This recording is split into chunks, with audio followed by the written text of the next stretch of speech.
Welcome to the deep dive.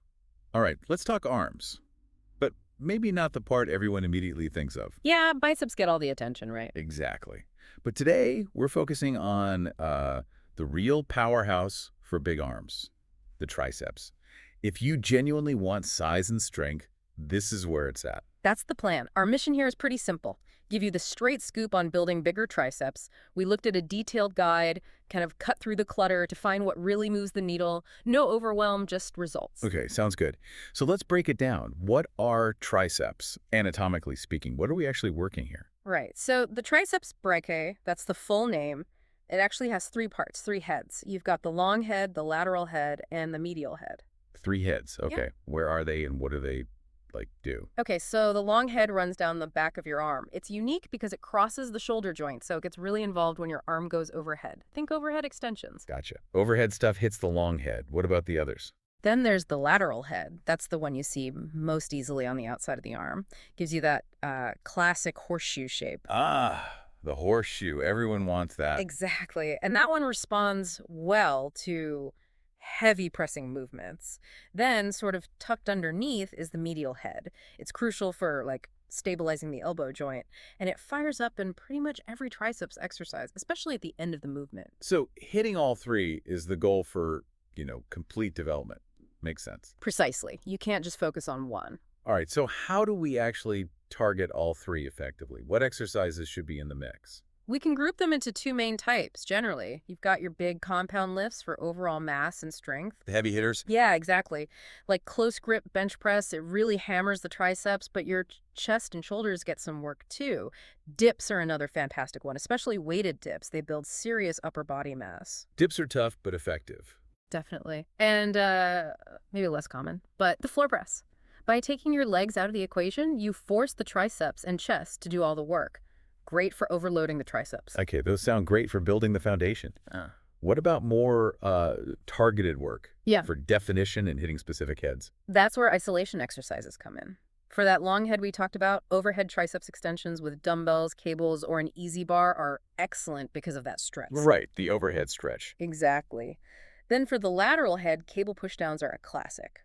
Great for really feeling the muscle work and getting that definition. Different grips can hit it slightly differently too. Pushdowns, okay. Any others? Skull crushers or lying triceps extensions, you can do them with an easy bar or dumbbells. They tend to hit all three heads pretty well, especially if you control the negative. So a mix of compound and isolation seems key. Now, just doing the exercises isn't enough, right? Yeah. How do we ensure we're actually growing? Absolutely. The number one principle is progressive overload. It just means you have to consistently challenge your muscles more over time. So lifting heavier. That's one way. Or doing more reps with the same weight or more sets. The key is gradual increases, focusing on maintaining good form.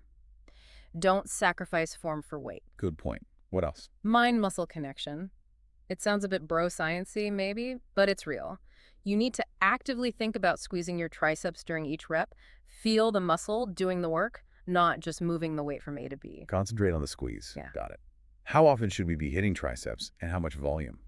Generally, training them directly 2, maybe 3 times a week works well for most people. Volume-wise, somewhere in the range of, say, 10 to 15 total sets per session seems to be a good target.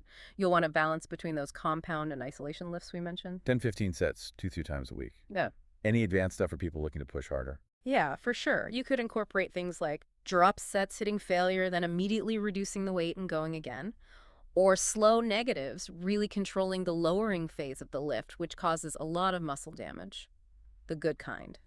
The good kind of damage. Right, and supersets pairing a triceps exercise immediately with a biceps exercise can be time efficient and give you a great arm pump. Okay, that covers the gym work pretty well. But Nice. training is only half the battle, isn't it? Oh, absolutely. Recovery and nutrition are like non-negotiable if you want growth. You need enough protein to repair and build muscle tissue. Aim for around 1 to 1.2 grams per pound of body weight as a good starting point.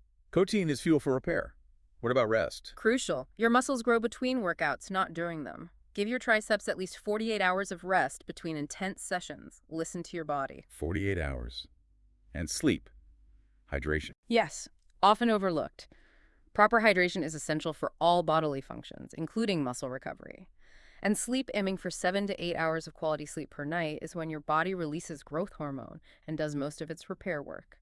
Don't skip on sleep. Okay, so let's boil it down. If someone wants bigger triceps, what are the absolute key takeaways from this deep dive? All right, number one, use a mix of compound exercises for mass and isolation exercises for targeting specific heads. Two, consistently apply progressive overload, get stronger over time. Three, focus hard on that mind-muscle connection. Squeeze the triceps. Four, fuel your body with enough protein and prioritize rest and sleep for recovery. It sounds like a combination of smart training and solid recovery habits. Consistency is probably the secret sauce. It really is. Consistent effort with a well-structured plan makes all the difference. So here's a final thought for everyone listening. Think about how folding these principles into your routine might do more than just build bigger triceps. How could it boost your overall upper body strength, your pressing power, and maybe even change how your whole physique looks and functions? Yeah, it's often more connected than people realize. Better triceps can mean better bench press, better shoulder stability, it all ties together.